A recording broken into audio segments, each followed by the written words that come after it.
ಬಾಣಲೆ ಕಾದ್ಮೇಲೆ 2ರಿಂದ 3 ಸ್ಪೂನಷ್ಟು ಎಣ್ಣೆ ಹಾಕಬೇಕು. ಎಣ್ಣೆ ಕಾದ್ಮೇಲೆ 1 ಸ್ಪೂನಷ್ಟು ಜೀರಿಗೆ ಹಾಕ್ತಾಯಿದ್ದೀನಿ. ಹಾಗೆಯೇ 2 ಒಣಮೆಣಸಿನ್ಕಾಯಿ, 5ರಿಂದ 6 ಜಜ್ಜಿರೋ ಬೆಳ್ಳುಳ್ಳಿ, 2 ಹಸಿಮೆಣಸಿನ್ಕಾಯಿ, ಹಾಗೆಯೇ 2 ಎಸಳಷ್ಟು ಕರ್ಬೇವಿನ ಸೊಪ್ಪು ಸೇರಿಸ್ತಾ ಇದ್ದೀನಿ. ಇದನ್ನೆಲ್ಲ ಚೆನ್ನಾಗಿ ಫ್ರೈ ಮಾಡ್ಕೋಬೇಕು.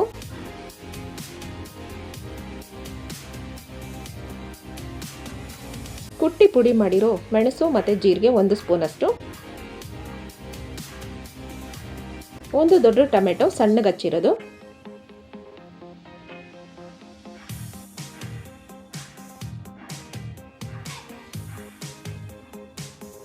ಒಂದೂವರೆ ಸ್ಪೂನಷ್ಟು ಕಲ್ಲುಪ್ಪು ಹಾಕ್ತಾಯಿದ್ದೀನಿ. ಉಪ್ಪು ಹಾಕೋದ್ರಿಂದ ಈರುಳ್ಳಿನೇ ಆಗಲಿ ಟೊಮೆಟೊನೇ ಆಗಲಿ ಬೇಗ ಬೇಯುತ್ತೆ.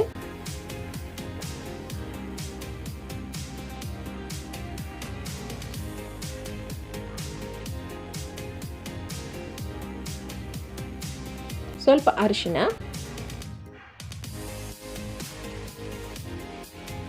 ಹಾಗೆಯೇ ಹಿಂಗು ಹಾಕೋದ್ರಿಂದ ರಸಂ ಟೇಸ್ಟ್ ತುಂಬ ಚೆನ್ನಾಗಿರುತ್ತೆ.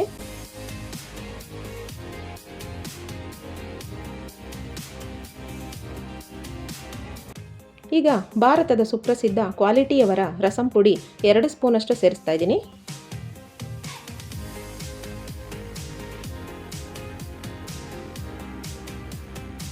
ಒಂದು ಬೌಲಷ್ಟು ಬೇಯಿಸಿ ಸ್ಮ್ಯಾಶ್ ಮಾಡಿರೋ ಬೇಳೆಕಟ್ಟು,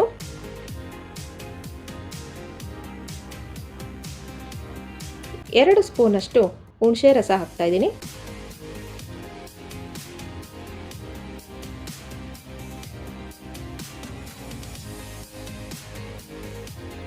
ಕ್ವಾಂಟಿಟಿಗೆ ತಕ್ಕಷ್ಟು ನೀರು ಹಾಕಬೇಕು.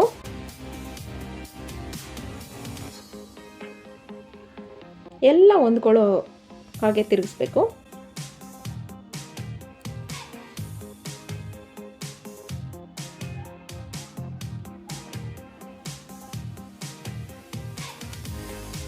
ಒಂದು ಸ್ಪೂನಷ್ಟು ಬೆಲ್ಲ ಹಾಕ್ತಾ ಇದ್ದೀನಿ.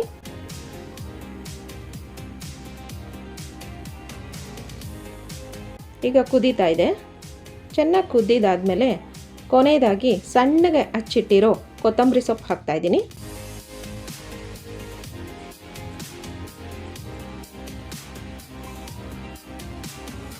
ಈಗ ಘಮ ಘಮ ಎನ್ನುವ ರಸಂ ರೆಡಿಯಾಗಿದೆ. ಸಿಂಪಲ್ ಆಗಿದೆ, ತುಂಬ ಟೇಸ್ಟಿಯಾಗಿದೆ. ಬಿಸಿ ಬಿಸಿ ಅನ್ನದ ಜೊತೆ ತಿನ್ನೋಕ್ಕೆ ತುಂಬ ಟೇಸ್ಟಿಯಾಗಿರುತ್ತೆ.